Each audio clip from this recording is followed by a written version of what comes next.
اہل الکہف۔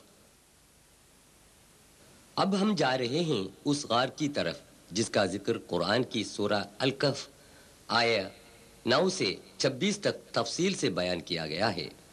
ٹراجن 98 سے 117 عیسوی تک سلطنت روم کا عیسائی بادشاہ تھا۔ اس نے اپنی قوم کو بت پرستی پر مجبور کر دیا۔ جن لوگوں نے انکار کر دیا انہیں قتل کرنے کا حکم جاری کیا، لیکن 6 نوجوانوں نے اعلان کیا کہ ہم صرف خدائے واحد کی عبادت کریں گے جس کا کوئی شریک نہیں۔ یشو کی مورت یا کسی اور بتوں کی پوجا کرنے سے بھی انہوں نے انکار کیا۔ ٹراجن دقیانوس بادشاہ کے ظلم و ستم سے بچ کر یہ 6 نوجوان وہاں سے ہجرت کر گئے۔ راستے میں ایک نوجوان چرواہے نے اسلام قبول کر کے ان لوگوں میں شامل ہو گیا۔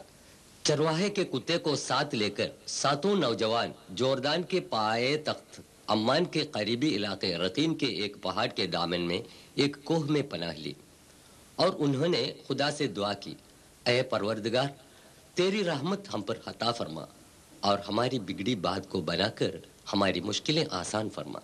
خدا نے انہیں نڈر بنا دیا اور گہری نیند سلایا۔ 300 سال کی مسلسل نیند سے یہ نوجوان بیدار ہو گئے تو انہیں ایسا محسوس ہوا کہ ہم چند گھنٹوں کے لیے سو گئے تھے۔ اس غلط فہمی میں ان میں سے ایک کو کھانا لانے کے لیے بازار میں بھیج دیا۔ وہاں صدیوں پہلے کا سکہ دیکھ کر نوجوان پر شک پیدا ہوا اور اسے والی کے سامنے پیش کیا گیا۔ والی نے سمجھ لیا کہ یہ 7 نوجوان 300 سال پہلے خدائے واحد پر ایمان لا کر اس غار میں پناہ گزین تھے اور اب خدا کے حکم سے بیدار ہو گئے ہیں۔ والی نے اس نوجوان کو شاہنشاہ بیزینٹین تھیوڈیشس ثانی کے سامنے حاضر کیا۔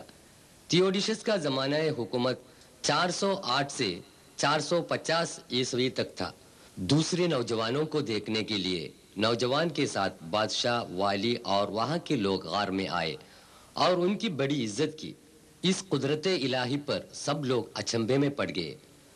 اس واقعے کے ذریعے خدا یہ دکھا رہا تھا ہر انسان روز محشر میں پھر سے زندہ کیا جائے گا۔ یہ 7 نوجوان پھر سے غار میں گہری نیند سلائے گئے اور موت کی آغوش میں ہمیشہ کے لیے سو گئے۔ ان کی لاشیں غار میں الگ الگ قبروں میں مدفن تھیں، لیکن بعد میں ایک ہی قبر میں دفن کی گئی۔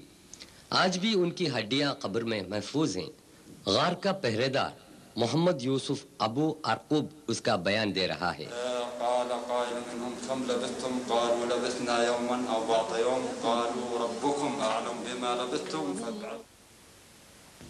یہ غار کی وہ سوراخ ہے جس کے ذریعے ہوا اور روشنی اندر آتی ہے۔ وَنُقَلِّبُهُمْ ذَاتَ الْيَمِينِ وَذَاتَ الشِّمَالِ وَكَلْبُهُمْ بَاسِطٌ یہ ان کے کتے کے کھوپڑے اور دھاڑی کی ہڈیاں ہیں۔ لو اطلعت عليهم لوليت منهم فرارا ولملئت۔ غار کے اوپر جو ستون ہیں وہ اہل غار کی عزت میں روم کی قوم کی بنائی گئی مسجد کے کھنڈر ہیں۔ بازو میں نظر آنے والے یہ پتھر خلیفہ بنی امیہ عبد الملک کی بنائی گئی یادگار کے آثار ہیں۔ مشہور محقق رفیق وفا الدیجانی کی رہنمائی میں سب سے آخر میں 1963 عیسوی میں غار کی منہ سے مٹی ہٹا دی گئی۔